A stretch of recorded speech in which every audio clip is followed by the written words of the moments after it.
नमस्कार, मैं राहुल श्रीवास्तव और आप देख रहे हैं साहित्य, सिनेमा और संगीत। आज हम बात करने वाले हैं सिनेमा पर।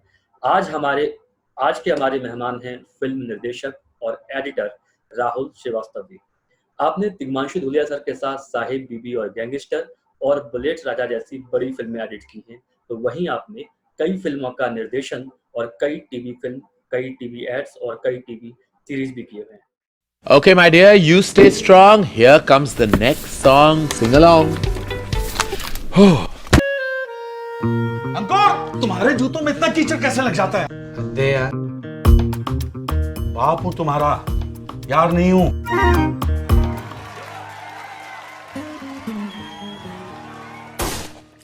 गोली कितने की?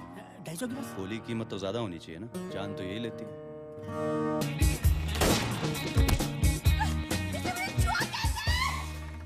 मुझे तुमसे प्यार हो गया। साहब, मैं आपको शिकायत का मौका नहीं दूंगा। मैं शिकायत करूंगा।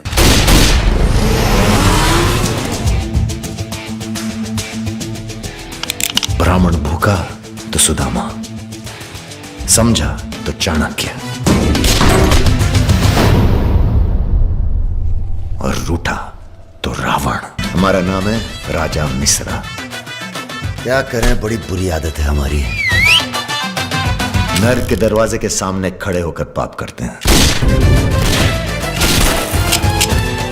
फिल्मी बंदूक थोड़ी है कि चलती जाएगी बेटा।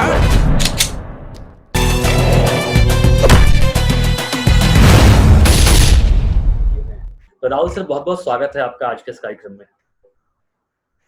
थैंक यू राहुल श्रीवास्तव को बुलाने के लिए। जी इत्तेफाक है कि यहाँ नाम और टाइटल दोनों ही बिल्कुल सेम है।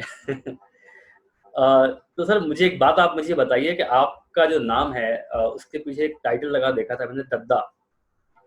ये टाइटल आपको फिल्म इंडस्ट्री से मिला है या फिर ये घर से मिला है?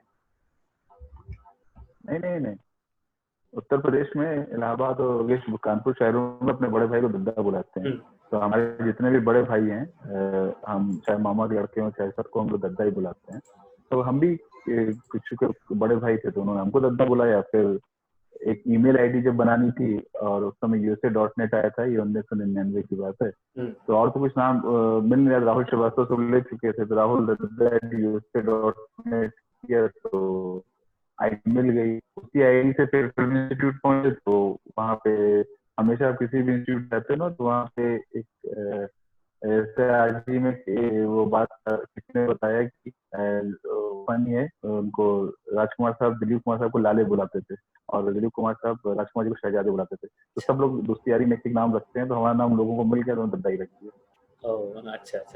तो आपको वहाँ पे बॉम्बे में दद्दा नाम से आप जाने जाते हो, जहाँ तक मुझे लगता है लोग अक्सर आपको ऐसे बुलाते हैं। हाँ, मतलब दद्दा बोलेंगे तो ज्यादा लोग जानेंगे, राहुल श्रीवास्तव बोलेंगे तो शायद कम लोग जानेंगे। तो अगर राहुल दद्दा बोल तो काफी लोग जानते हैं।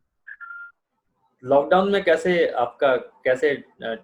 वक्त गुजर रहा है? लॉकडाउन में इतना काम करने वाले हो आप, मतलब एक मुझे लगता है कि अभी काम वाम तो इतना होगा नहीं, लॉकडाउन में कैसे फिर दिन गुजरता है? अरे गनीमत है यार कि कुछ पैसे कमा लिए हैं और थोड़ा बैठने का वो मिल गया है। हमको तो ये सोच के डर लगता है जो बाहर लोग हैं, मजदूर लोग कैसे रह रहे होंगे। हम लोग को तो क्या है, मतलब अगर कोई कहता भी, हमको लगता है कि वो एलीट नौटंकी है कि यार क्या कर रहे हैं। पैसे हैं यार, घर बैठो, रोक सकते हो रोको। अच्छा वक्त मिला है घर के साथ, सबके साथ बैठने का। अच्छा मिला घर पे और कुछ करो। और खाना तो बनाना हमेशा से ही आता था। अभी अलग बात है कि एक रिस्पॉन्सिबिलिटी ले ली कि एक समय हम बनाएंगे, एक समय वाइफ बनाएंगे। और फिर बच्चे भी कहाँ खेलते थे, वो अब दिन में 2 चांस ऊनो की खेलनी है, लूडो खेलना है, कैरम बोर्ड खेलना है, तो कर बस वही है। और किस्मत वाले हैं कि पैसों का संघर्ष नहीं है कि आपको लगे पैसा कहाँ से चलेगा। तो कुछ है नहीं इसमें, मतलब सिर्फ घर ही तो बैठना है। कौन पैसे घर में बैठ के नियम दिया सरकार ने कि 100 बार दंड बैठक करनी है आपको। ठीक है, आराम से बैठो। सही है। दादा, आप FTI आपने कब पास किया? FTI से आपने एडिटिंग? हम लोग घुसे थे 2000 फरवरी में और 2003 फरवरी तक निकल जाना चाहिए था, लेकिन चूंकि हम लोग हड़ताल किया था, हमने स्ट्राइक पे गए थे। तो हम लोगों का चला 2004 जुलाई तक। तो देखा जाए लगभग 4.5 साल हो गए वहाँ पे रहे थे। तो 2000 में घुसे थे, 2000 फरवरी और 2004 जुलाई में। वापस बाहर निकल आए थे। हड़ताली का मतलब हड़ताली का मतलब जो कैंपस के अंदर जो स्ट्राइक किया और था, वो सारी चीजें। Campus strike. हाँ। Okay okay.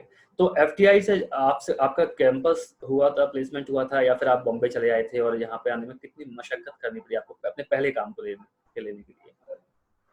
FTI, NSD, national school of drama, इन सब में कैंपस प्लेसमेंट होता ही नहीं है।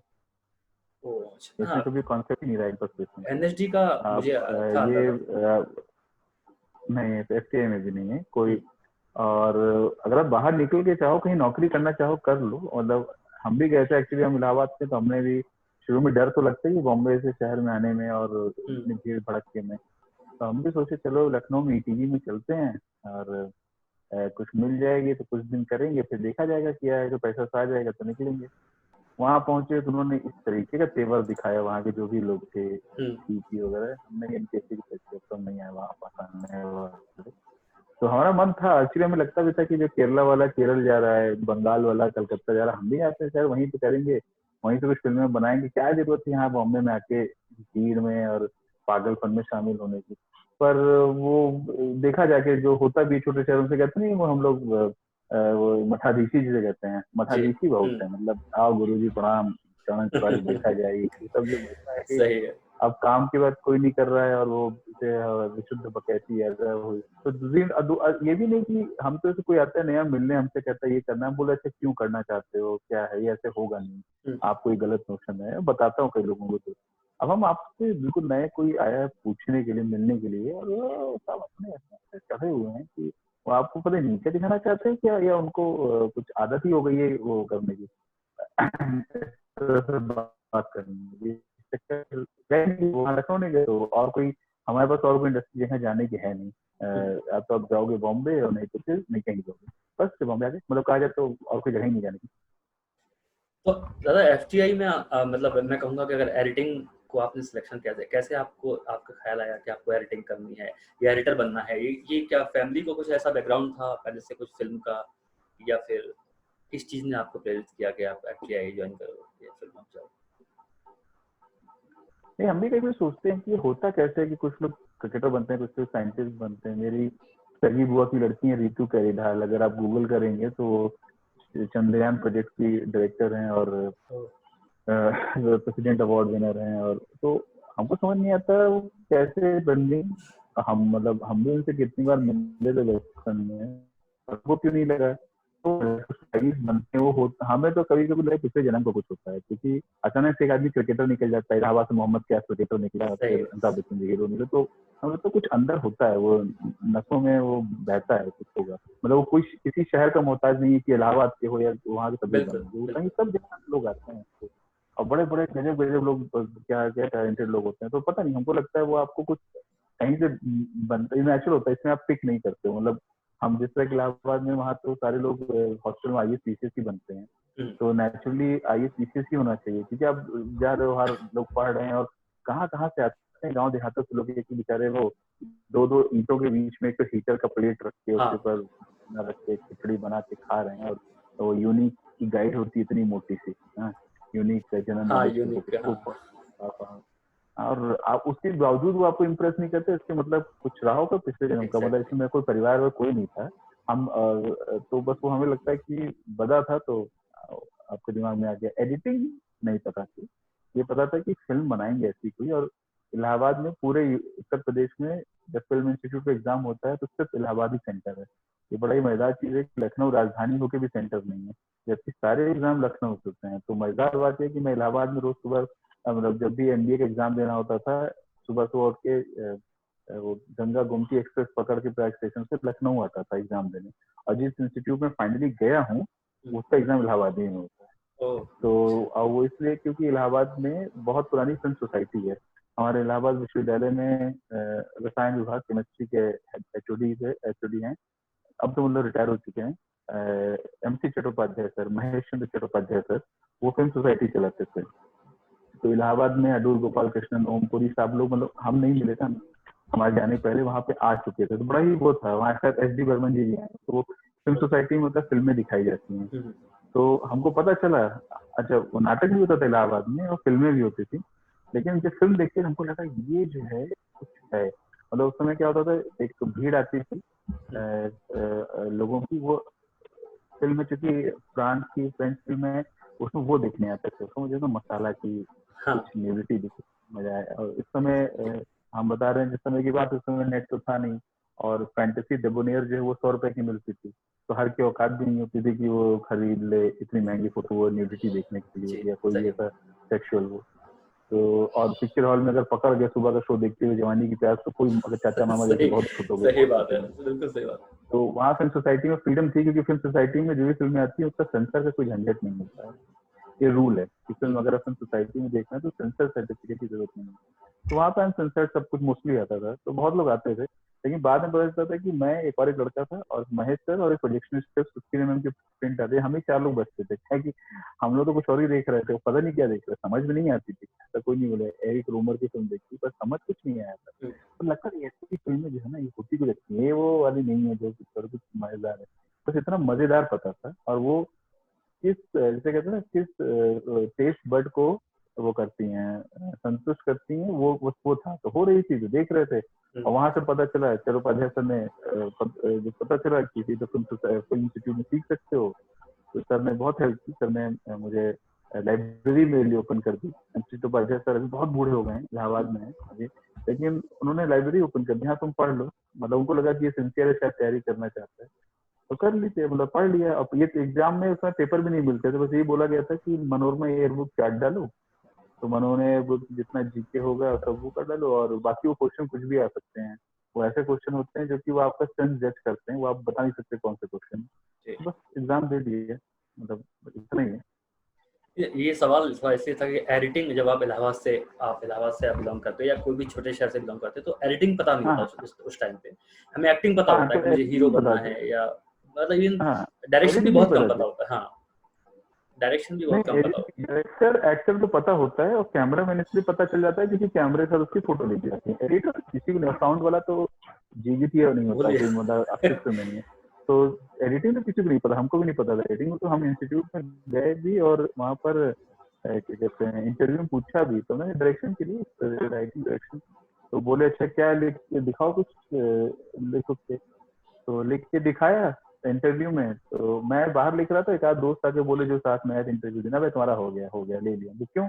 अरे इतना टाइम कोई थोड़ी देते हैं लिखने के लिए, और फिर तुमको वगैरह, तुम्हारा ले लिया है। ठीक है। लेकिन तब तक समझना शुरू किया कि एडिटिंग है, तो मुझे समझ में आया। डायरेक्शन में और लोगों से बात होती है कि डायरेक्शन में तो क्या है, ये सच है, एक तो पेशेंस और पैसा दोनों चाहिए। मतलब आप जब बाहर जाओगे डायरेक्ट करने के लिए, तो आप असिस्ट भी करोगे, इसके लिए पैसा मिलता नहीं है। मिलता तो और नहीं। मेरे जो वो था, मेरे घर का पता था इलाहाबाद में LIG, और LIG का फुल फॉर्म होता है लोअर इनकम ग्रुप। और वो इससे नहीं था क्योंकि मुझे शो पड़ा, वो मेरा था ही, मतलब वो मतलब इतने छोटे घर में मैं बॉम्बे में नहीं रहा हूँ आज तक, जितने छोटे घर में हम पले हुए हैं। ठीक है। तो वहाँ पे उस समझ लो कारपेट एरिया होगा 550 स्क्वायर फीट टाइप का, उससे बड़े घर में अभी मैं रह रहा हूँ यहाँ पर। तो वह उसमें पता था कि इनसे कुछ ले सकने की वो है नहीं, उम्मीद है नहीं कि घर से कुछ ले सकेंगे। और बॉम्बे में आके कुछ एक ऐसा चाहिए था, हाथ में स्किल रहती है। डायरेक्शन में क्या, देखो फिल्म बनाना सभी चाहते हैं, हम पे हर आदमी चाहता है, लेकिन ये है कि वो कब लिखी जाएगी, कब मिलोगे, कब ग्रीन सिग्नल होगा तो 5 साल लग गए, 10 साल बहुत लग गए। लंबा और प्रोसेस है। ये भी पता चला राजकुमार हिरानी सर कब के पास आउट, 87-88 का फिल्म आई थी लगभग 13-14 साल बाद इंस्टीट्यूट से निकलने के। राजकुमार हिरानी सर की वो, अगर आप देखो हिरानी सर कब के पास 87 आउट के है, पास आउट है वो, 87-88 अराउंड। मतलब वहां से ग्रेजुएट हुए थे। वो राजकुमार, नहीं वही 88 है, 88 में की कोई है। राजकुमार हिरानी सर एडिटिंग के थे, श्री राम राघवन डायरेक्शन में थे, और हरि नायर कैमरा थे। तो तीनों ने एक साथ एक डिप्लोमा फिल्म में काम भी किया था, जो राजू सर ने एडिट की थी। तब सोचो, हमें लगा ये सब सुन के क्या टाइम तो बहुत लगेगा, तब तक है क्या। तो मैंने कहा कि टेक्निकल एक्सपर्टीज रहेगी सीरियसली हाथ में, तो कम से कम सर्वाइवल मुश्किल नहीं होगा, यही सोच के लिया था। बाद में एडिटिंग किया तो ज्यादा मजा आने लगा, क्योंकि तो थोड़ा सा टेक्निकल वो था, और फिर फिल्म मिले, फिर उसको एडिट करके बनाना फिल्म, वो मजा देने लगा। तो तब तक एडिटिंग कुछ भी नहीं पता थी, जब तक चूज नहीं किया। चूज भी ब्लाइंडली किया था, दिखाया जाए बस ये सोच के, जैसे परिस्थितियां सोच के कि मैं जब बनाने चलूंगा कितने दिन लगेंगे, और आप भी जानते हो सब लोग, कैमरा मैन, एडिटर या साउंड वाले के बाद एक प्रोजेक्ट करते हैं, डायरेक्टर एक फिल्म बनाएगा, फिर कब अगली होगी किसी को पता भी नहीं।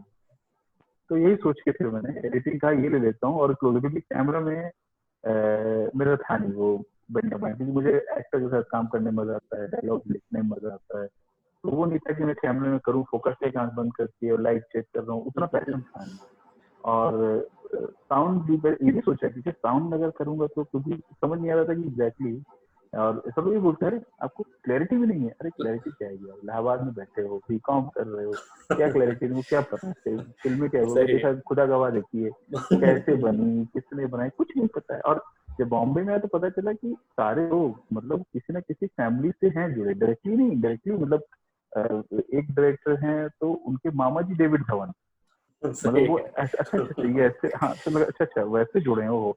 तो कहीं ना कहीं कुछ तो है, कुछ नहीं है तो बड़े जमींदार के लड़के हैं, आराम से आ गए, पैसे की चिंता नहीं थी। अब मैं कर रहे हैं, देखा जाएगा। और वो बात एक्चुअली जब आप बहुत से लोग आते हैं तो बाद में पता चलता है, तो वो एक्चुअली वो मायापुरी की जो नॉलेज है ना, और ये ना कि एक दिन संघर्ष करेंगे बनेंगे, बड़ा सपने लोगों टूट जाते हैं। मुझे लगता है ये क्या हुआ, तुम भी हंस रहे हो, मुस्कुरा रहे हो, तुमको समझ में आ रहा होगा मैं क्या बोल रहा हूँ। बहुत से लोगों को इस चीज का आइडिया ही नहीं रहता है कि हकीकत में होता कैसे है। तो ये सोच के बाद में मेरा डिसीजन सही था, क्योंकि फिल्में एडिट भी की और बहुत कुछ सीखने को मिला। डायरेक्शन होता तो हो सकता कर रहे होते, ये पता नहीं। और ये भी होता करियर लेवल के बाद जानते छोड़ देना चाहिए, दुनिया अपने आप ले जाती है, ले जाती है। उसमें क्या कोशिश की करने की, सब लोग करते हैं, दिमाग लगाते हैं, तो हमको लगा ये बेस्ट रहेगा, तो बस इसीलिए एडिटिंग चूज कर ली। और सर एडिटिंग का कोई नॉलेज था नहीं उससे पहले से। हाँ, फिर ये था कि टेक्निकल चीज हाथ में है तो कहीं जाके बात कर सकते हैं ना आप। मतलब डायरेक्शन में आज का उसमें क्या आप 10 दिन काम करोगे, कुछ तो रुपए मिलेंगे, डायरेक्शन में असिस्ट कर रहे हो, ठीक है। और मोस्टली होता है शुरू में सबको फ्री में ही करना पड़ता है, क्योंकि आता है ना कोई ऐसा नहीं। वो एक दो प्रोजेक्ट किया, वो एक दो प्रोजेक्ट सर्वाइव कैसे करेंगे ये बहुत बड़ा सवाल है मेरे लिए तो था और है, क्योंकि घर से नहीं ले सकते, वो ऐसे ही खत्म हो चुका था उस तरह का पैसा, क्योंकि उसका उम्मीद लगाए बैठे थे कि जैसे बगल में लड़का था इंस्पेक्टर बना था हमारे पकड़ोस का था, वो इंस्पेक्टर बनते ही उसने इतना घूस कमा लिया कि उसने 3 मंजिला घर खड़ा कर दिया। और जब तक हम जमीन पे पैर नहीं रख पाए थे वो 3 मंजिला घर खड़ा कर चुका, मतलब इंस्पेक्टर बना वो 2 साल में उसने घूस ले लेके अच्छा मचा दी। ठीक है, मतलब इतना वो हो गया, फैंटम हो गया। एक और था वो HDFC ज्वाइन कर लिया, कोई दोस्त लड़का था। तो अब सब लोग जो ज्वाइन करके जो सैलरी ला रहे हैं वो है, उनका परसूट कुछ ऐसा नहीं है कि बहुत ही क्रिएटिव परसूट है या वो, लेकिन चक्कर है कि वो हकीकत है भाई। उनके पापा ने बोला यार हमारा लड़का तो 2 साल MBA किया, 50,000, वहाँ लड़का 4.5 साल साला पढ़ के अभी भी वो मेरा पैसा है क्या करा दिए, मतलब क्या।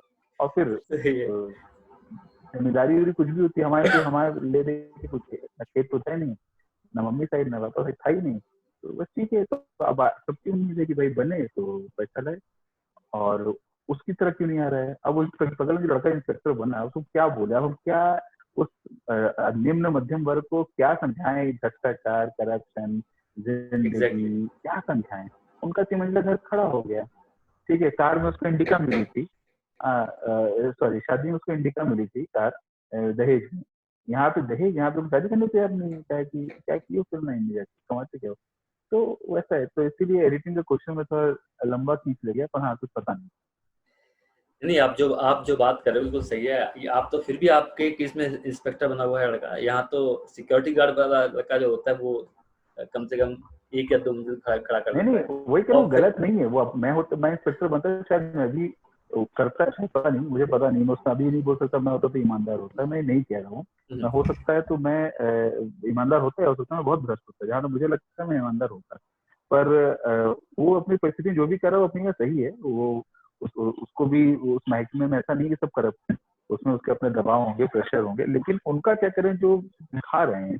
अब वो शादी में इंडिका कार लेके आएगा तो सेम घर के बगल में रहने वाला सोचे हमारा लड़का मतलब साइकिल लाइक भी नहीं है, और यहाँ कोई पूछे तो शादी करे कैसे, या किसी तरह की इज्जत कैसे। और हम लोग का है भी क्या है, हमारे मामा ने एक बार, मेरे मामा इंडियन ऑयल में काम करते हैं, तो एक बार बॉम्बे आया तो हम मिलने चले गए उनसे। तो उस समय मैं सईद मिर्जा साहब का एसोसिएट डायरेक्टर था। अब सईद मिर्जा साहब के साथ काम करना, उनका एसोसिएट होना, हम तो माँ खुशी में बिल्कुल से उबले जा रहे हैं। हम तो बोले क्या करूँगा, सईद साहब को असिस्ट कर रहा हूँ, क्योंकि इतना पैसा मिलता है। तो उस समय 10,000 रुपये महीना मिलता है। तो हम तो पूछे मामा, बड़े सीरियसली पूछे, मामा बहुत पढ़े लिखे हैं, मारते मतलब मारते होते नहीं क्या? मतलब उनको लगा कि 10,000 में तो ड्राइवर भी नहीं आता है, इतनी सही। गुलामी कर मारते तो नहीं, मतलब ऐसा तो गाली गलौज तो नहीं होता। नहीं नहीं, आप अब आप क्या बताओ कि फ्रेंड डायनेमिक्स क्या है? सही बात। ये सोच थी। कहीं ये आपकी जो एक फिल्म मैंने जो देखी अभी इतवार करके, जो आपकी फिल्म थी, वो कहीं इसी के इर्द गिर्द नजर आती है नहीं, कहीं। क्या होता है ना, जो भी पहला आप लिखते हो, करते हो, बनाते हो ना, वो वहीं से आएगा जो आपने देखा है, जिया है। में पिया है, जो दूध पिया है, ठीक है। आपके उसमें थोड़ी सकता है कि मैं एयरपोर्ट पे खड़ा था मेरे साथ ये हो गया, क्योंकि एयरपोर्ट गए तुम सारे जब 35 साल की उम्र में, तो तुमको कैसे याद रहेगा? तो जो बचपन की सही यादें हैं, बात। वही सपने होते हैं। अगर आप किसी भी बड़े बड़े साइकोलॉजिस्ट को पढ़ेंगे, फ्राइड वगैरह को पढ़ेंगे, आता वही है जो आपकी जिंदगी में गुजरा है। मैं थोड़ी उस सपनों में मेरे वो अमेरिका का वो आएगा, टाइम्स स्क्वायर थोड़ी आएगा। सही है। जब तक आपने कुछ जिया ना हो, जहाँ पे गए ना हो, तो वो हमने वही जिया है, वो देखा है, वो गली पूछा, तो वही चीज आता है दिमाग में। आपकी पहली फिल्म पहली जो आपकी बड़ी फिल्म थी, वो तिग्मांशु जी के साथ थी आपकी, साहिब बीबी और गंगेश। टोटल 5 फिल्में एडिट की हैं, उसमें और तो कोई रिलीज नहीं हुई। तिग्मांशु सर बड़े डायरेक्टर हैं, तो और उनकी फिल्म भी अच्छी थी, साथ भी गैंगस्टर, तो वो रिलीज हुई थी। उसके लिए मैं नॉमिनेट भी हुआ था बेस्ट एडिटर अप्सरा अवार्ड में, प्रोड्यूसर गिल्ड अवार्ड। हाँ, तो देखा जाए तो बाकी जो 5 फिल्में की और एक वेब शो नहीं, एक टीवी शो भी किया था। 4 बड़े डायरेक्टर की 4 बड़ी कहानियां, स्पेशल सेट 10 आया था। वो कुछ 13, 14 या 18 एपिसोड का था वो। तो वो एक चीज तो हाँ, तो 5 फिल्मों में 3 रिलीज हुई, तीनों जो है तिग्मांशु सर की हैं, बाकी 2 आज तक रिलीज नहीं हो पाई। पता नहीं कब होंगे, अब तो लगता होंगे, अब नहीं होंगे। साहिब बीबी गैंगस्टर के तो पहली फिल्म वही थी, साहिब बीबी और गैंगस्टर। कैसे मिली सर आपको ये फिल्म? मतलब पहली फिल्म आपको कैसे मिली आपकी? पता नहीं, ये तो मुझे नहीं पता, पर क्या हुआ कि वो एक बार किसी काम से हम आराम नगर गए थे, वर्सोवा में आराम नगर है जहाँ पे तिग्मांशु सर का ऑफिस है। तो गए थे, मुझे पता चला था कि है, तो हमें लोग मिल लेते हैं। तो हम गए सर को मिलने, और उनसे पहले बहुत पहले जब इंस्टीट्यूट से निकले तब भी एक बार कोशिश की थी, मिलने गए थे। तो उन्होंने बोला, उस समय वो खाली थे, कुछ काम नहीं चल रहा था, तो थोड़ा सा उदार थे, तो मिल लिए। बिजी रहते हैं तो कैसे मिलेंगे, उस समय खाली थे। बाहर विपिन शर्मा जी एक्टर, वो सब पीपीटी खेल रहे थे, चले गए मिलने, बातचीत किए हुए। कोई बात नहीं, वैसे पूछे इलाहाबाद में कहाँ के हो, क्या, वो सब बातचीत की। अच्छा, सब इंस्टीट्यूट से निकले, ठीक है। फिर चाहे कुछ इलाहाबाद की फोटो वोटो है तो हमको भेज देना। हमको चलो एक मौका तो दिया उन्होंने, बात आ गई वो खाने का। तुरंत घर में डीवीडी पे सारी फोटो जितनी इलाहाबाद की थी सब, हम जो कहा कर दो, भगवान जाने कहाँ से कुछ अच्छा हो जाए, तो सब डीवीडी बना के पहुंचा दिए थे। कुछ नहीं, तो कुछ नहीं, बीत गए 4-5 महीने, 6 महीने बीत गए। फिर अचानक जब कोई उम्मीद नहीं थी, तो एक दिन कॉल आया, अरे यार राहुल, वो किसी तुमको ढूंढ रहे हैं, तुम फोन नहीं उठा रहे हो। फोन क्या नहीं उठाएंगे, एक तो फोन नंबर एक हमें आते हैं, गए उनके पास, क्या तुम अजीब आदमी, तुम्हारा फोन कर रहे हैं तो उठाऊंगा। सर क्या नंबर है सर? क्या देखो, हम सेव किए राहुल FTI 9323। हमको सर, हमने जिंदगी में रिलायंस का नंबर नहीं रखा, ये कहाँ का है? तो कौन हमको दिया? हमको पता चला आपको किसने दिया, पर मेरा नंबर ये नहीं है। अच्छा ठीक है, फिर खत्म हो गई बात। फिर 1 महीने बाद फोन आया कि अच्छा वो फिल्म एडिट कर रहे हैं, तुम आके एडिट करो। तो मैं अच्छा ठीक है, तो फिर गया मिलने। फिर बोले मैं शूट करने जा रहा हूँ, तो तुम्हें रशीद आते रहेंगे, तुम एडिट शुरू करो। चले गए। फिर उनका तो अपना तरीका है, अपना जज करने का होगा, जो भी है। मैं नहीं कहता कि वो मेरे, तब तक मेरे पास कोई ऐसी फिल्म थी कि उन्होंने देख कर किया होगा। तो वो भी कभी बड़े मजेदार टेस्ट। एक बार आए, एडिट जब चल रहा था, कहते हैं गाना सुनाओ। क्या है सर? क्या गाना सुनाओ? तुमको कौन सा? जो तुमको मना गा दो। तो हमने गाना गा दिया। कह रहे सुर है तुम्हारे में, मतलब ऑब्वियसली सिंगर नहीं, सुर है, तुम एडिट कर लोगे। अच्छा। तो वो अपने वो अब चूंकि इतने बड़े हैं और उनको समझिए, तो अपने हिसाब से जज कर लिया होगा। तो फिर कभी एक आध सीन देखे तो बहुत खुश हो गए, कहा बोला यार तुम हमको समझ गए यार, बिल्कुल ये तो मिला, बिल्कुल सही है। एक आध सीन देखे, यार क्या किए, बर्बादी कर दी हो यार, ड्रामा तो समझ में आता है क्या, मतलब हर सर। और हम जरा छोटे भी हैं उनसे और उसमें जूनियर भी है, तो ऐसा कुछ बुरा बात ही नहीं है। वो कह रहे हैं इसमें सब गलत हो रहा है, इसमें सही नहीं हो रहा है, अच्छा इसमें क्या कहना चाह रहे हैं। तो बहुत सीखने को मिल गया, क्योंकि वो ऑलरेडी इतनी फिल्में कर चुके थे जी। और हम पहली कर रहे थे, जिसमें इतना बड़ा सब वो था, तामझाम था। तो वो बताते थे, तो कभी तो बड़ा गुस्सा आ जाते थे, कभी चले जाते थे, है मतलब, लेकिन कम से कम ये था कि पता चलता था कि जहाँ गलत जा रहा है। मतलब मैंने कहीं पढ़ा है कि जब फिल्म बनती है तो वो दो बार बनती है। एक मैंने किसी बुक में, तो उसमें क्या था कि अगर जब आप स्क्रिप्ट राइटिंग करते हो, आप ड्राफ्टिंग करते हो, एक तो वो वक्त होता है। एक जब आपकी टेबल पर जब आप बैठते हो एडिटिंग की टेबल पर, तो ये थोड़ा सा आप कॉन्सेप्ट आप थोड़ा समझाएंगे कि दोबारा आप उसको कैसे, पूरी फिल्म लिखने के बाद दोबारा एडिटिंग टेबल पर कैसे आप उसको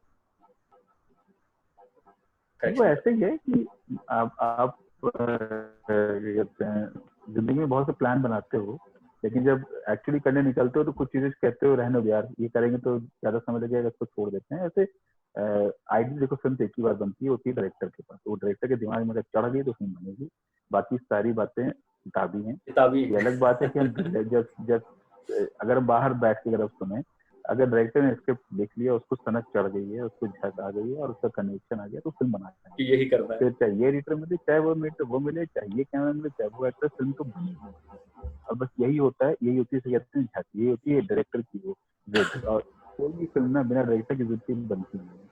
तो कितना बड़ा कैमरामैन ले ले, एडिटर ले ले, साउंड ले ले, लेकिन अगर बननी है तो सिर्फ उसकी अपने कंडीशन जिद झक से ही बनेगी, और कोई तरीका नहीं। हाँ, लेकिन अगर आप उसके अंदर जाएंगे तो जो बात है सही है, कई बार फिल्म लिखते हो, बहुत कुछ लिखते हो और इमेजिन करते हो ऐसा होगा, अब शूट करके आते हो, और फिर जब कैरेक्टर के साथ वो फिल्म एक्चुअली सामने दिखती है तो आपको लगता है कि नहीं यार, शायद इसकी जरूरत नहीं थी, या ये जो है इंफॉर्मेशन रिपीट हो रही है। लिख रहे थे, कभी कभी अंदाजा नहीं मिलता, क्योंकि आप सोचो ना कि आप एक के बाद एक पन्ना पलट रहे हो, उसमें कोई दृश्य नहीं दिख रहा है, कोई एक्टर का चेहरा नहीं दिख रहा है, सिर्फ इमेजिन कर रहे हो। लेकिन जब सब होके आता है और कभी कभी एक्टर इतना अच्छा परफॉर्म कर दिया, आपको लगा सही बात, इस सीन के बाद ये जरूरत ही नहीं है। तो एडिटिंग में दोबारा स्ट्रक्चर की जाती है, दोबारा फिल्म और वो बनाई जाती है, इन द सेंस कि वो अब जो जा रही है दर्शकों के पास जा रही है, और उसके बाद कोई बहाना बचेगा, क्योंकि लिखने के बाद तो फिर भी टाइम था, शूट करने के बाद फिर भी टाइम था एडिट कर। एक बार एडिट हो गई, अगर साउंड का काम शुरू हो गया, फिर उसमें कुछ नहीं कर सकता। बात नहीं सोचते रिलीज होने के पहले फिर उसको काट दें, ऐसा होगा नहीं। आपको एडिटिंग से ही बैठ, इसलिए लोग कहते हैं कि दोबारा वापस बनती है, इसलिए क्योंकि वही एक आपका फाइनल मौका रहता है। लिखते समय तो आपने बना ली, दोबारा ये मौका है, जो भी कमी रह गई हो या जो भी आपको लगता है सही गलत ऊपर नीचे, उसको ठीक कर देते हैं। हो सकता है कुछ किसी भी रीजन से, ऐसा नहीं कोई एक्टर खराब होता है या कोई एक्टर मतलब होता है, पर ऐसा नहीं कि एक्टर लिया हो सकता है किसी रीजन से उस सीन में वो नहीं आ पाया सीनेस जो आप चाहते थे। हो सकता है आपको उस तरीके से एडिट करना पड़े कि वो एसेंस बचा रहे, इसीलिए कहते हैं कि दोबारा वहां बनी। ये अभी आपने एक हाल ही में एक नाटक देखा था, कौमुदी। तो ये नाटक आपने पहली दफा देखा या कई बार आप थिएटर पे भी गए हो नाटक देखने के लिए? अचानक कैसे? नहीं, ये नाटक तो पहली बार देखा, वैसे जाते रहते हैं अक्सर, तो ये नाटक पहली बार देखा। तो इसका जो आपने रिव्यू लिखा था, वो रिव्यू जो आपकी समीक्षा थी वो मैंने पढ़ी थी, और पढ़ने के बाद बॉटम पे आपने नाम मेंशन किया था, संदीप शिखर जी का। क्या नाम बोले? संदीप शिखर जी का नाम मैंने, हाँ, जो नाटक में एक समीक्षा आपने लिखी है, उसके बॉटम में आपने एक नाम मेंशन किया हुआ है कि उसमें एक्टर हैं, वो एक उसमें उन्होंने अभिनय किया हुआ है इस नाटक में, संदीप शिखर। हाँ, जिनके पैर में पैड बना हुआ था, उस पर नजर नहीं गई, मतलब जिस पर नजर नहीं, वो जो आपने सेंटेंस लिखा हुआ है। हाँ, मैं देखता हूँ, मैं नहीं, आपने लिखा भी, आप कह रहे हो तो मैं एक बार रुको खोल ही लेता हूँ, तुम क्या लिखा था, क्योंकि अभी याद नहीं आ रहा। एक मिनट, इसको पढ़ के मैंने संदीप सर को फोन किया, मैंने कहा मैं आपके इस नाटक की समीक्षा पढ़ रहा हूँ।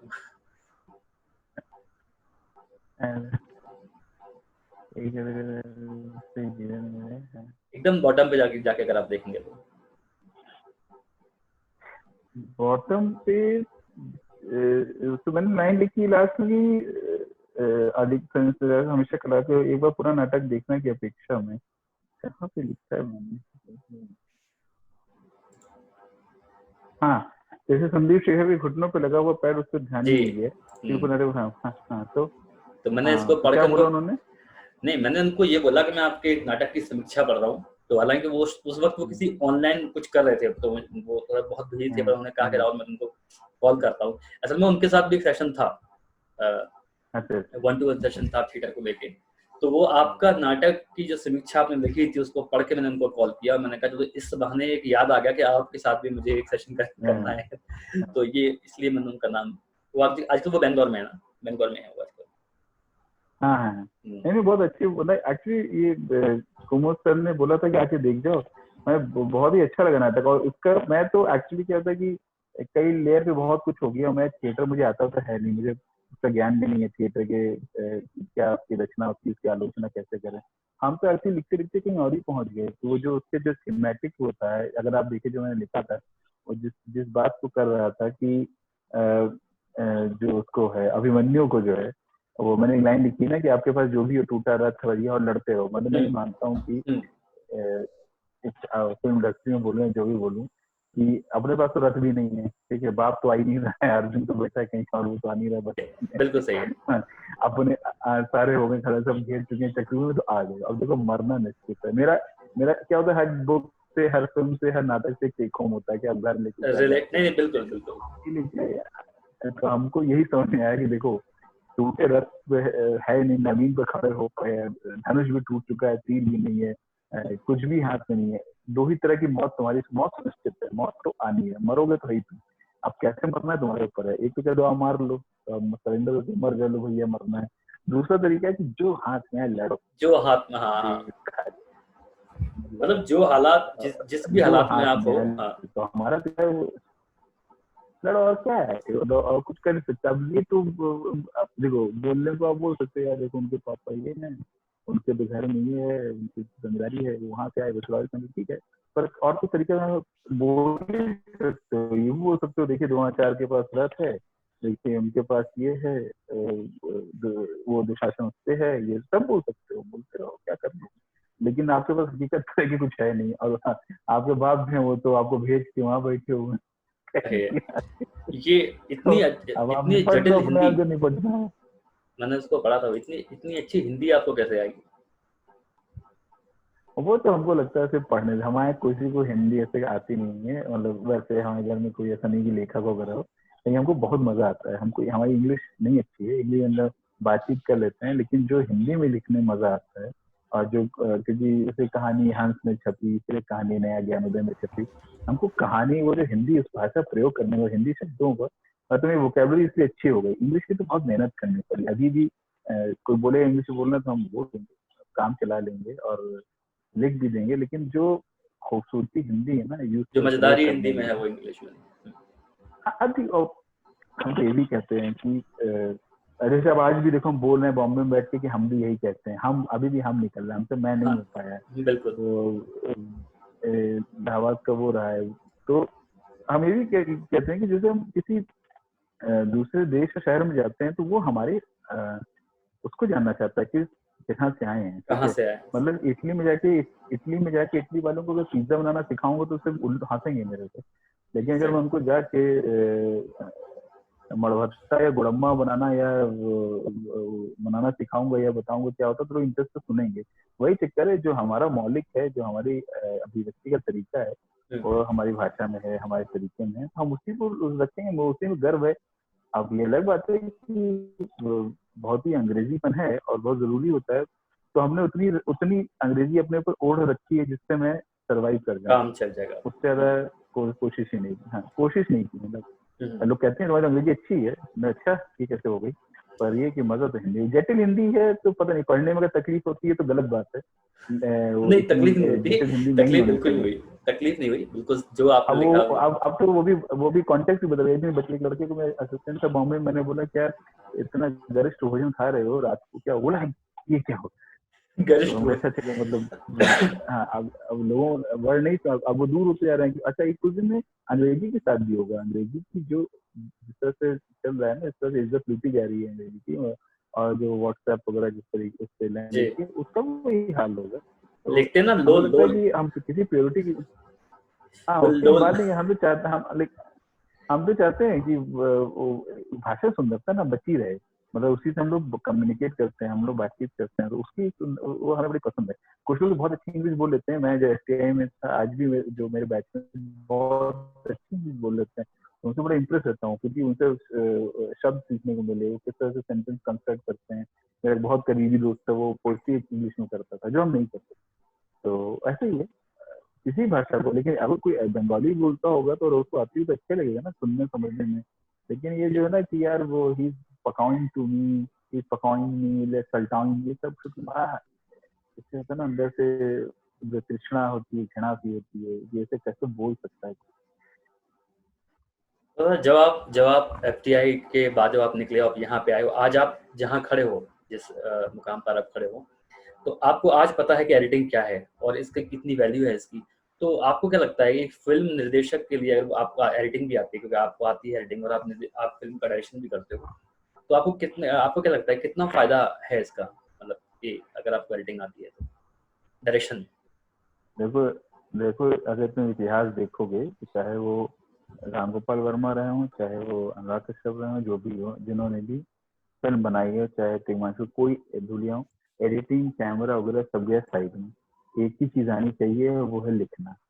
अगर लिख लोगे और स्क्रिप्ट रेडी रहेगी, और इस चीज को इस सच को बड़ा घुमा फिरा के लोग बताते हैं, अरे आपको तो एडिटिंग भी आना चाहिए, तो कैमरा ही पता होना, कुछ नहीं पता होना। एक ही चीज आनी चाहिए, वो है लिखना। अगर अपना लिख लेते हो, एक कहानी कहने का बता रहा हूँ, बड़े से बड़ा कैमरामैन आ जाएगा। क्यों? क्योंकि हर एक कैमरामैन एडिटर का लालच होता है अच्छी कहानी, अच्छी जोड़ने का। बिल्कुल अच्छी कहानी, अच्छी फिल्म। अगर वो फिल्म कभी कोई ऐसा नहीं होता कि हर फिल्म सुपर हिट ही होगी और करोड़ों कमा के देगी, नहीं। वो चाहते हैं अच्छी फिल्म में काम करना जहाँ पे अपना क्राफ्ट उनका निकल के आ सके।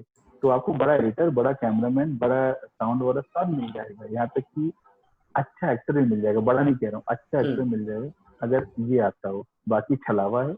मैं अभी कुछ दिन पहले एक यूनिवर्सिटी का सारा ऐसे उनका इंटरेक्शन सेशन था बच्चों का। सर मैं एडिटिंग कितना सीखना है? अभी सीख लूँ, ऐसी चीजों को कुछ मत सीखो। एक ही चीज चाहिए, या तो लैपटॉप में MS वर्ड हो और पेन पेपर हो। अगर वो सीख लिए और वही नहीं आता, वो सबसे मुश्किल है, इसलिए तो लोग उससे दूर भागते हैं। और हम लोग और हम भी उसमें रहे हैं, हम भी उसके विक्टिम है। ऐसा ये सीख लेंगे ऐसा नहीं होता। जिसको सेंस है, ठीक है, वो अपनी तरह से कहानी लिख के या लिखवा के वो डायरेक्ट कर लेगा। जब आपको अच्छी स्क्रिप्ट रहेगी ना, तो जिससे बात करोगे वो फिल्म खड़ी हो जाएगी। मुझे आज भी याद है, मैंने बहुत साल, तकरीबन 2 साल पहले, 3 साल पहले मैंने आपको कॉल किया था और मैंने आपसे ये कहा था कि दादा मुझे एडिटिंग सीखनी है। तो आपने कहा था कौन सी एडिटिंग सीखनी है, लैपटॉप पे बैठ के एडिटिंग करना चाहते हो या फिल्म एडिटिंग करना चाहते हो? तो मैं समझ नहीं पाया था कि इसका मतलब क्या है। तब मैंने आके थोड़ा सा गूगल करने की कोशिश की, तब समझ में आया कि एडिटिंग जो है, फिल्म एडिटिंग जो है, वो एक अलग वो है, और एक सॉफ्टवेयर सीखना एक अलग चीज है। तो एडिटिंग तो सब करते हैं यार, हम सब एडिटर हैं, अलग बात है उसकी लैंग्वेज समझनी होती है। और राइटिंग में भी तो एडिटिंग होती है। आपको क्या लगता है जब नॉवल पढ़ते हो, जिस कोई एडिटिंग नहीं करता है, तो सब लिखते ही, हर चीज तो लिख देता है कोई। वही कह रहा हूँ, फिर कह रहा हूँ, अगर डायरेक्ट ही करना है तो कोई जरूरत ही नहीं है। हमको लगता है बहुत बड़ा भ्रम। हाँ, आप लिख लोगे, फिल्म जब बनने लगेगी, धीरे धीरे आपका इवॉल्व होगा। मतलब पहले में होता है एडिटिंग में कहीं होता ना, मजा नहीं आया, लेकिन आप भी चूंकि अपने साथ सीखोगे, दूसरे तीसरे में होगा। पहले में ही थोड़ी मास्टरपीस बना के मरना है। अरे आप बना के सीखिए ना सर। ब्रेक बनाएंगे, आप एडिटर के साथ बैठोगे तो बोलोगे मालूम है एडिट कर रहा हूँ, आप ऐसा क्यों कर रहे हो? देखिए ऐसा करने से ओ उसको सीखोगे, फिर अगली बार लिखोगे और अच्छा लिखोगे। अरे वो सबकी पहली फिल्म आई है, उसके बाद वो आजीवन अमर हो गया। अमरत तो थोड़ी क्रॉस करना किसी को तो अपनी एक फिल्म बनानी है, फिर दूसरी कहानी कहनी है, फिर लिखना है। इसका प्रोसेस जो है इतना पेनफुल है। इसलिए जब तुमने पूछा भी होगा, यही है एडिटिंग के लो, सॉफ्टवेयर लो। अभी मैं कह रहा हूँ तुम बैठ जाओ ऑनलाइन, एक हफ्ते में सीख लोगे, हफ्ते के 5-6 दिन का काम सीख लो। तो करना क्या सॉफ्टवेयर? अब एडिटिंग सीखनी है तो एडिटिंग सीखना तो बहुत बड़ा डिस्कशन है, बहुत पढ़ना पड़ेगा, ठीक है। सॉफ्टवेयर सीखना क्या है, सीख लो। मतलब मैंने जरूरत क्या है यार, लोग पता है कितने पैसे खर्च करके जाते हैं इंस्टीट्यूट में, सिर्फ सॉफ्टवेयर थोड़ी सिखाया जाता है। इंस्टीट्यूट में सॉफ्टवेयर फिल्में दिखाना, डिस्कशन करना, फिल्म को देखने की समझ पैदा करने की कोशिश करना, कुछ में हो जाती है। हमारे में तो फिल्म इंस्टीट्यूट में पास करने के अगले 5-6 साल तक नहीं आई समझने की। धीरे होते हैं स्लो लर्नर, धीरे सीख के कुछ आने लगा समझ में। तो वो है, इसलिए सॉफ्टवेयर तो पता नहीं लोग इतना पैसा देते क्यों है। यूट्यूब ट्यूटोरियल खोल लो, यूट्यूब पे एडोब प्रीमियर वगैरह के करते जाओ, देख लो। अच्छा, एक बात बताइए, अगर आपके पास कोई नया स्क्रिप्ट राइटर आता है या कोई फिल्म डायरेक्टर आपके पास आता है जिसका एक नाम नहीं है, तो आपकी क्या शर्त रहती है उसके साथ काम करने की? क्योंकि आप कहीं ना कहीं तो आप एक एस्टेब्लिश हैं आप इंडस्ट्री के अंदर, आपका नाम जुड़ता है, तो एक डर रहता है कि तो क्या चीजें आपकी वो होती हैं जो आप चेक करते हो?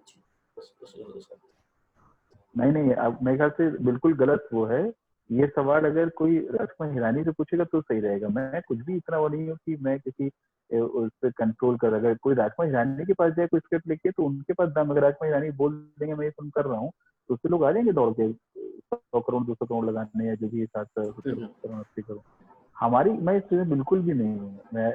मैं तो खुद इस उसमें हूँ कि कब हमारी फिल्म बन जाएगी। तो मेरी एक कोई फीचर फिल्म तो आई नहीं है कि मैं कमेंट कर सकूँ या हाँ, नॉलेज होना अलग बात है, लेकिन पूरी फिल्म माउंट कर पाना, और सबके जीवन का अलग अलग ट्रेजेक्ट्री है, अपना एक वो पाथ है। तो कई चीजों से करते गुजरते बनती है, जब बननी होगी तो मेरे पास कोई ऐसा आएगा और अगर स्क्रिप्ट अच्छी रहेगी तो हम तो कोलैबोरेट ही कर सकते हैं कि चलो हाँ ये अब लेके मैं भागता हूँ और मैं माउंट करने की कोशिश करता हूँ। तो मुझे मुझे मुझे एक्चुअली मैं भी अपने लिख रहा हूँ, लेकिन मुझे लगता है कोई अगर और अच्छी स्क्रिप्ट मिल जाए तो क्या बुरा है जाके पिच करने में, क्योंकि बहुत से लोग मिलते रहते हैं हमसे भी। लेकिन जो सवाल था उस सवाल का सही उत्तर तो एक्चुअली होगा राजकुमार हिरानी और अनुराग वासु के लोगों के पास, क्योंकि उनके पास लोग जाते हैं स्क्रिप्ट लेके, सर ये देखिए ये करना है क्या, वो चूज करते हैं। तो मेरे पास तो कोई अगर ऐसा, मैं तो कई लोग भेजते हैं पर मुझे सही लगेगा या लगता है जो मेरे इससे जुड़ा हुआ लगे या मुझे लगे कि मैं इसको करना चाहूंगा, तो उसको लेके वो उतना ही, हाँ उतना ही संघर्ष मुझे करना होगा, भागना पड़ेगा और सबको कन्विंस करना पड़ेगा कि ये शुरू हो जाए। शुरू को सबका फायदा है, मेरा ही नहीं, जिसने लिखी उसका ही फायदा है। जी, नहीं मैंने वही आपसे पूछा कि कम से कम एक स्क्रिप्ट अच्छी होनी चाहिए, तभी इतना तो होता है कि इंसान चेक करता है कि हाँ स्क्रिप्ट अच्छी है तो हम आगे बात कर सकते हैं। हाँ वो तो है ही, कोई भी देखो क्या है कि आप सबको लगता है अच्छी है अपने उससे, लेकिन और मतलब कई फिल्में आती हैं आप देखोगे ना, वो बेसिक लेवल मजा नहीं आएगा। मैं ऑफलाइन नाम ले लूंगा, अभी कोई रिलीज हुई थी तो मैंने देखा और मार तारीफ की तारीफ ट्विटर पर डाले हुए हैं, फिर उसका पॉलिटिकल कनेक्शन समझा, समझ गए कि क्यों हो रहा है। तो वो उसके पीछे कई लोग हैं, तो वही सब है उसमें, उस राजनीति में ही रहते हैं, अपना काम करने आए, क्योंकि जितना कर पाएंगे करेंगे, जब तक कर पाएंगे। तो आइडिया ये कि एक ऐसी फिल्म बना पाए जो जिससे आपको, क्योंकि देखो क्या है, ऐसे बहुत जगहों की कोई स्क्रिप्ट मिलेगी और जल्दीबाजी में कर भी लोगे, ठीक है, नाम भी आ जाएगा उसके। और आजकल वैसे ही फिल्में 3 से 4 दिन के बाद तो डिजिटल पे आती हैं, मतलब ओटीटी, और बहुत सी ओटीटी पे रिलीज भी हो जाती हैं।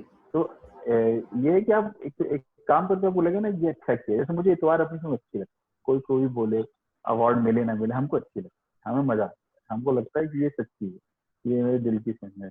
कोई बोलेगा अरे कुछ लोग बोले तो कुछ हुआ ही नहीं था, हम कहा कुछ थोड़ी ऐसे हर तुमको रेप हो या मर्डर हो या फिर सुसाइड हो, ऐसी होती है, हमको अच्छी लगती है, हमको ऋषिकेश मुखर्जी फिल्म अच्छी लगती है। अगर हमको इस तरह की कोई फिल्म कभी मिल गई तो हम तो लकी मानेंगे कि क्योंकि क्या है, इतने कॉम्प्लेक्स वर्ल्ड में रहना, इतनी नेगेटिविटी के बीच में ना, एक उसकी हंसती गुदगुदाती की फिल्म जो है सोच पाना ही कितना मुश्किल है।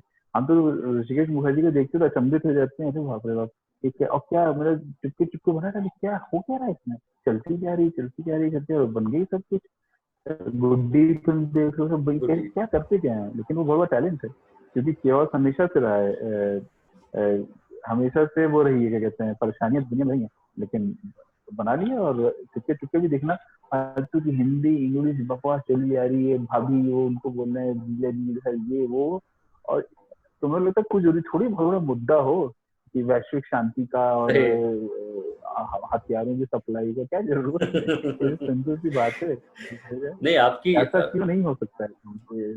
ये जो आपकी फिल्म थी इतवार, इसको मैंने बैक टू बैक 2 बार देखा, और पहली बार समझ में आई पहली बार में, लेकिन दूसरी बार में इसलिए देखा कि जो मजा आया ना, देखो एक होता ना कि पहली बार में मैं देखता गया, मैंने देख ली तो मुझे अच्छी लगी, दूसरी बार इसलिए देखी, जब मैंने दूसरी बार देखी तो मुझे और भी अच्छी लगी, जब वो स्पेशली जब वो घर से बाहर निकलता है, वो कुत्ते वहां बैठे होते हैं, कहाँ वो उसको उस टाइम पर उनका भौंकना उसको अखर होता है, फिर वहां पे फिर उसको अजल छोड़ो, तो एक खुशी जो उसकी मिलती है वो सारी चीजें भूल जाता है ना, उसकी बॉडी पे टॉप। ऐसे होता है, हम इतना परेशान रहते हो लाइफ में, देखो ना छोटी सी चीज खुशी आती है, सब जिंदगी को भूल जाता है, सबके साथ होता है। मैं इसको रिलेट कर पाया था। मैं जब मैं बहुत देर रात तक काम करता हूँ तो सुबह की छोटी छोटी चीजें मुझे बहुत ज्यादा परेशान करती हैं, कुत्ते का भौंकना, एक अगर घर के अंदर कोई चीज गिर जाती है तो वो भी आवाज खटकती है उस चीज की, क्योंकि हम अंदर से इतने परेशान है, इतना, चाहे हमारा जागना हो, चाहे हमारा काम हो, चाहे हम किसी भी चीज से परेशान हो सकते हैं, वो सारी चीजें हैं, तो रिलेट कर पाया था।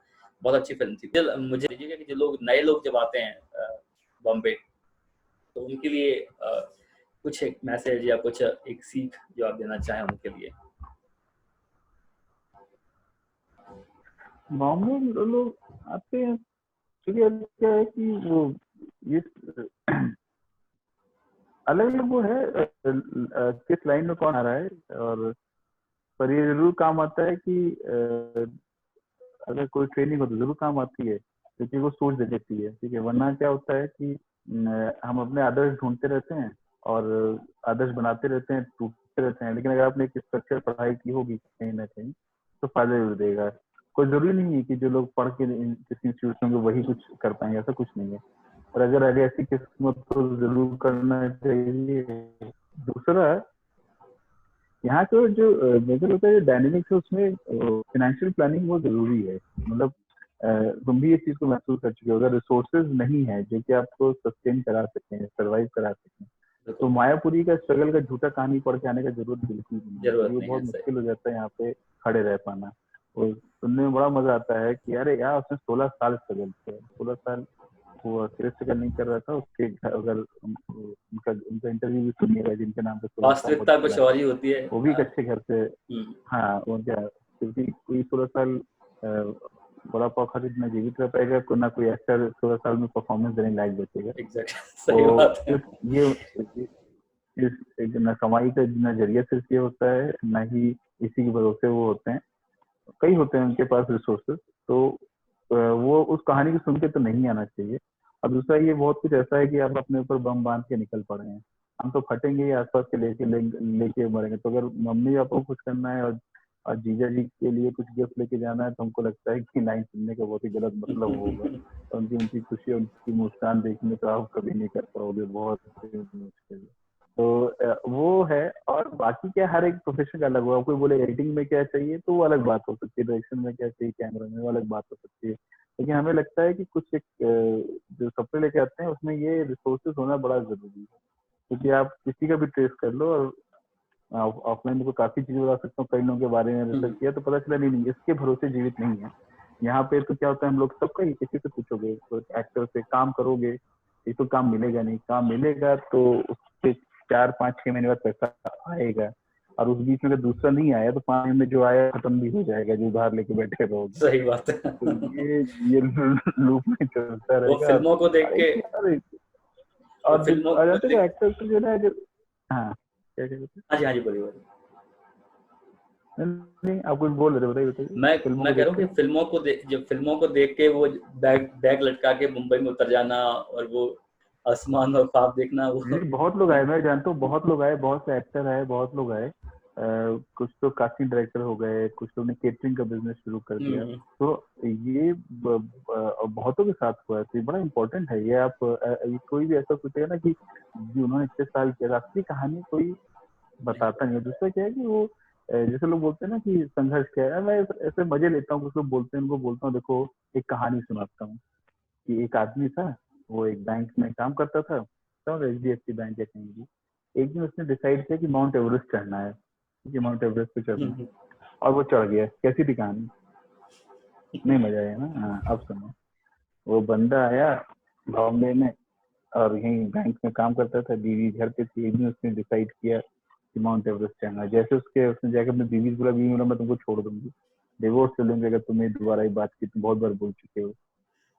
तो अगला वाले को फिर क्या हुआ, फिर क्या उसने डिसाइड कर लिया था, तो उसने जाकर नौकरी छोड़ दी था। नौकरी छोड़ी था, बीवी ने उसको छोड़ दिया। फिर आपको क्या हुआ? तो क्या होता है बहुत सी सक्सेस स्टोरी में ना मार्केटिंग वाले ना वो बनाते भी हैं, और कि वो बेचारे सड़क के किनारे सो गए, फुटपाथ पे, लाइट वो नहीं वहाँ थी, कुछ खाने को नहीं था। हाँ वो ईश्वर चंद्र विद्यासागर हो गए कि खंबे की रोशनी के नीचे पड़े। तो ऐसी बहुत सी फालतू कहानी बनाई जाती हैं। वो कहानी सुनना मतलब हम लोग सब सुनते हैं पर कोई ध्यान नहीं देता। सही है। क्या मार्केटिंग ध्यान देते, क्योंकि उनको पता है कि ये विशुद्ध मार्केटिंग झूठ है, और कोई भरोसा नहीं। आज मैं जिससे बात कर रहा हूँ, कल को तो फिल्म आने वाली होगी, मार्केटिंग स्ट्रेटेजी बनेगी, झूठ बोलने को बोला तो हम भी बोलेंगे। वो होनी है, फिल्म चलनी चाहिए, और बोल देंगे यार मैं भी, आज से याद है 2020 की बात है, कोरोना वायरस फैला था, खाने को पैसे नहीं थे, मुझे अभी भी याद है मैं सिक्योरिटी गार्ड बन गया था, 2-4 बिल्डिंग में जाता था। कुछ भी बोलते रहेंगे, बकवास बोलते रहेंगे, क्या करना है, सिक्योरिटी गार्ड बन जाएगा, कुछ भी बन जाएगी। लेकिन हकीकत में है कि वो तो एक तो काम है, दूसरा आपका, और सभी लोग ईमानदारी से काम करते हैं। ये जो कहानी है इसको सुन तय करने को तो करने आना है बस। इसमें क्या है। सदा यही इसको हम यहीं पे इसका सिलसिला हम खत्म करते हैं आज की बात का। और यकीनन बहुत अच्छा लगा आपसे बात करके, और बहुत बहुत शुक्रिया कि आपने मतलब जो भी हमसे बातें की, हमें वक्त दिया स्पेशली इसलिए। और शायद हम पहली मर्तबा ऐसे बात कर रहे हैं अभी तक फोन से बात करते हाँ, आए थे, वही हमें कोई फोन से ही बहुत कम बात हो पाई थी। पहले जब भी बात करते थे तुम्हारी दाढ़ी रहती थी, इस बार क्लीन होकर बात करते। दाढ़ी रहती थी। हाँ मतलब वो दिल्ली वाला दौर था ये बैंगलोर का दौर है तो थोड़ा सा चेंजेस हैं।